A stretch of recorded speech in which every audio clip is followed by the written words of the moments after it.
Sir ಈ ಯುದ್ಧ ಅಂತ ಹೇಳಿದಾಗ ವರ್ಡೇ 2 ಅಕ್ಷರದ ಪದ, ಬಟ್ ತುಂಬಾ ಆತಂಕವನ್ನ ಸೃಷ್ಟಿ ಮಾಡುತ್ತೆ. ನೀವು ಅದನ್ನ ಮೋಸ್ಟ್ಲಿ ಎಕ್ಸ್ಪೀರಿಯನ್ಸ್ ಮಾಡಿದ್ರಿ, ಶಬ್ದ ಎಲ್ಲ ಆಗ್ತಾ ಇತ್ತಾ ಏನು? ಹೆಚ್ಚಿಗೆ ನಮ್ಗೆ ಒಂದು ಅಲರ್ಟ್ ಮೆಸೇಜ್ ಬರುತ್ತೆ ಮೊಬೈಲ್ಗಳಿಗೆಲ್ಲ ಒಂದೇ ಸಾರಿ. ಓಹೋ, ಅಲ್ಲಿ ಪ್ರತಿಕ್ಷಣ ಹೊಡ್ಕೊಳ್ಳೋದು.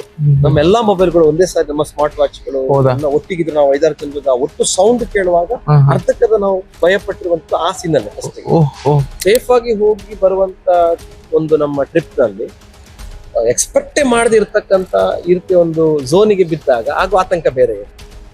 ಸೋಷಿಯಲ್ ಮೀಡಿಯಾ ಯುದ್ಧ, ಸಾಧಾರಣ ಯುದ್ಧವನ್ನ ರಣಭೀಕರ ಯುದ್ಧವಾಗಿ ಮಾಡಿ, ಅಂದ್ರೆ ಇವರ ಶಬ್ದಗಳಲ್ಲಿ ಇನ್ಕ್ಲೂಡಿಂಗ್ ನಮ್ಮ ಮಾಧ್ಯಮಗಳು ಇಷ್ಟೆಲ್ಲ ಬುರ್ಜ್ ಖಲೀಫಾ ಬಗ್ಗೆ ಮಾಹಿತಿ ಬರ್ತಾ ಇತ್ತು. ನಾವು ಬುರ್ಜ್ ಖಲೀಫಾವನ್ನ ಮಾರ್ನಿಂಗ್ ವಿಸಿಟ್ ಮಾಡಿದ್ವಿ, ಆಫ್ಟರ್ ಅಟ್ಯಾಕ್ ಅಂತ ಸೋಷಿಯಲ್ ಮೀಡಿಯಾದಲ್ಲಿ ಬಂತು.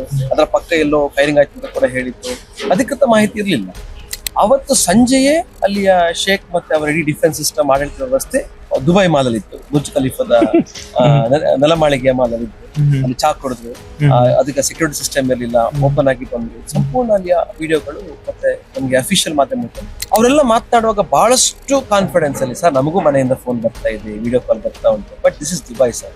ಒಂದೇ ಮಾತು ಅವಿನಾಶ್ ಎಲ್ಲೂ ಹೇಳುವಂತದ್ದು, ದುಬೈ, ದಿಸ್ ಇಸ್ ದುಬೈ. ಈ ಪದ ನಂಗೆ ಬಹಳ ಖುಷಿ ಕೊಡ್ತದೆ. ಅಂದ್ರೆ ಒಂದು ಪ್ರಭುತ್ವದ ಮೇಲೆ ನಂಬಿಕೆ ಎಷ್ಟು ಜನರಿಗೆ.